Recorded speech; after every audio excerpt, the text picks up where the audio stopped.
Hi friends, எல்லாருக்கும் வணக்கம். நம்ம டிஎன்பிஎஸ்சி சேனலில் தினமும் 10 கொஸ்டின் வந்து டெஸ்ட்டாக பார்த்துட்டு இருக்கோம். இந்த வீடியோவில் 10 கொஸ்டின் தான் டெஸ்ட்டாக பார்க்க போகிறோம். அதனால் எந்த இடத்தையும் தள்ளி பார்க்காம வீடியோ வந்து தொடர்ச்சியாக பாருங்கள். கண்டிப்பாக உங்களுக்கு பயனுள்ளதாக இருக்கும். ஓகே ஃப்ரெண்ட்ஸ், வாங்க நம்ம வீடியோக்குள்ளே போகலாம்.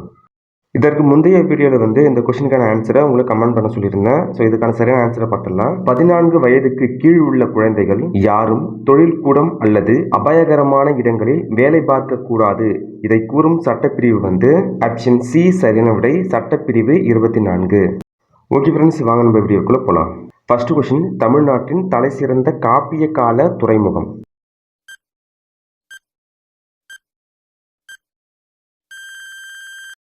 ஆன்சர் பூம்புகார். தமிழ்நாட்டின் தலை சிறந்த காப்பிய கால துறைமுகம் வந்து பூம்புகார். காவிரி, பூம்பட்டினம், பூம்புகார், புகார் அப்படின்னு வேறு பெயர்களும் உண்டு. இந்த பூம்புகார் துறைமுகம் வந்து 2500 ஆண்டுகளுக்கு முன்பு சோழர்களால் கட்டப்பட்டது. பூம்புகார் ஊராட்சி தற்போது எங்க இருக்குன்னு பாத்தீங்கன்னா மயிலாடுதுறை மாவட்டம் சீர்காழி வட்டத்துக்குள்ள பூம்புகார் ஊராட்சி இருக்கு. அடுத்ததா கொஸ்டின் 2, அரேபியாவில் இருந்து வாங்கப்பட்டவை.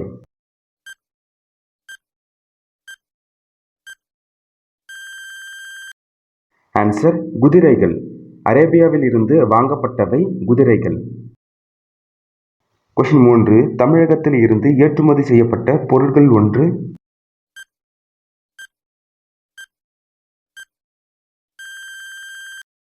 ஆன்சர் அரிசி. தமிழகத்தில் இருந்து ஏற்றுமதி செய்யப்பட்ட பொருள்களில் ஒன்று அரிசி. கொஸ்டின் 4, நடுவு நின்ற நன்னெஞ்சினோர் என வணிகரை பாராட்டும் நூல்.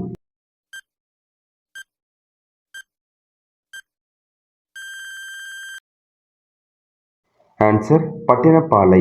நடுவு நின்ற நன்னெஞ்சினோர் என வணிகரை பாராட்டும் நூல் வந்து பட்டினப்பாலை. கொஸ்டின் 5, பாடுபட்டு தேடிய பணத்தை புதைத்து வைக்காதீர் என்பது யார் அறிவுரை?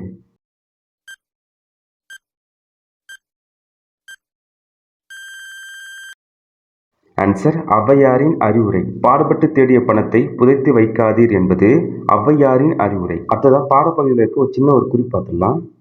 6ஆம் வகுப்பு புதிய பாடத்திட்டம் 2வது பருவத்துல பக்கம் 57. அந்த கட்டத்தில் இருக்கு இல்லையா, அதை பாருங்க. தன் நாடு விளைந்த வெண்ணில் தந்து பிற நாடு உப்பின் கொள்ளை சாற்று. இந்த அடிகள் வந்து நற்றிணை பாடல்ல வருது. பாலோடு வந்து கூழோடு பெயரும். இந்த அடிகள் வந்து குறுந்தொகையில இருக்கு. பொன்னோடு வந்து கரியோடு பெயரும். இது வந்து அகநானூர்ல இருக்கு. கொஸ்டின் 6, தன் வாரிசுக்கு அருளப்பர் கொடுத்த தொகை.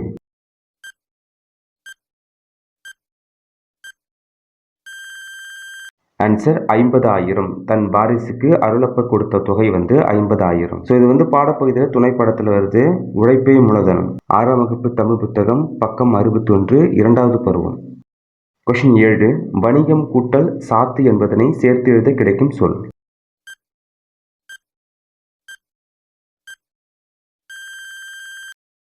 ஆப்ஷன் இ சரியான விடை, வணிக சாத்து. வணிகம் கூட்டல் சாத்து, வணிக சாத்து.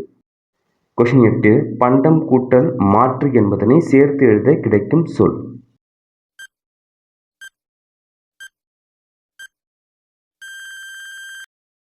ஆன்சர் பண்டமாற்று. பண்டம் கூட்டல் மாற்று, பண்டமாற்று. அடுத்ததா கொஸ்டின் 9, வண்ணப்படங்கள் என்னும் சொல்லை பிரித்து எழுத கிடைப்பது.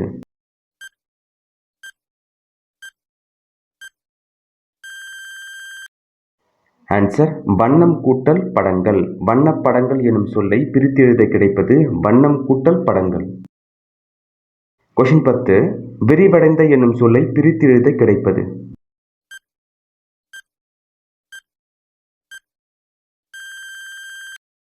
ஆன்சர் விரிவு கூட்டல் அடைந்த. விரிவடைந்த என்னும் சொல்லை பிரித்து எழுத கிடைப்பது விரிவு கூட்டல் அடைந்த. இந்த 10 கொஸ்டின்ல நீங்க எத்தனை கொஸ்டினுக்கு சரியா ஆன்சர் பண்ணி சொல்லிட்டு இந்த வீடியோ கமெண்ட் பாக்ஸ்ல கமெண்ட் பண்ணுங்க. அடுத்ததா பாடப்பகுதியில் இருக்க முக்கியமான அந்த குறிப்புகளை பார்க்க போறோம். 6ஆம் வகுப்பு தமிழ் புத்தகம் பக்கம் 34, மனம் கவரும் மாமல்லபுரம். இதுல பாத்தீங்க அப்படின்னா தெரிந்து கொள்வோம். மாமல்லபுரத்தில் காண வேண்டிய இடங்கள்: அர்ஜுனன் தபசு, கடற்கரை கோவில், பஞ்சபாண்டவர் ரதம், ஒற்றைக்கல் யானை, குகை கோவில், புலிக்குகை, திருக்கடல் மல்லை, கண்ணனின் வெண்ணெய் பந்து, கலங்கரை விளக்கம். இவை அனைத்தும் மாமல்லபுரத்தில் காண வேண்டிய இடங்கள். அடுத்ததா இந்த கடத்தை பாருங்க. சிற்பக்கலை வடிவமைப்புகள் 4 வகைப்படும். குடைவரை கோவில்கள், கட்டுமான கோவில்கள், ஒற்றைக்கல் கோவில்கள், உடைப்பு சிற்பங்கள், இந்த 4 வகையான அந்த சிற்பக்கலையும் மாமல்லபுரத்தில் காணலாம். அதே தொடர்ச்சியா மயங்கொலிகள், இது வந்து இலக்கண பகுதி. நல்லா கவனிச்சு பாருங்க. மனம், மனம், மேலே உள்ள 2 சொற்களையும் நல்லா கவனிச்சு பாருங்க. அந்த எழுத்து உச்சரிப்பு வந்து இரண்டும் ஒரே மாதிரி தான் இருக்கு.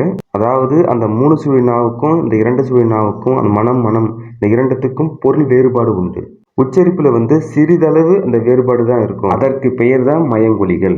3 சுழினா, 2 சுழினா, ந, ல, ழ, ல, ர, ர ஆகிய அந்த 8 எழுத்துக்களும் மயங்கொலி எழுத்துக்கள் ஆகும். மயங்கொலிகள் அப்படின்னா என்ன, 8 மயங்கொலி எழுத்துக்கள் என்ன, இந்த கான்செப்ட் உங்களுக்கு புரிஞ்சிருக்கும்னு நினைக்கிறேன். இதை நல்லா கவனிச்சு பாருங்க.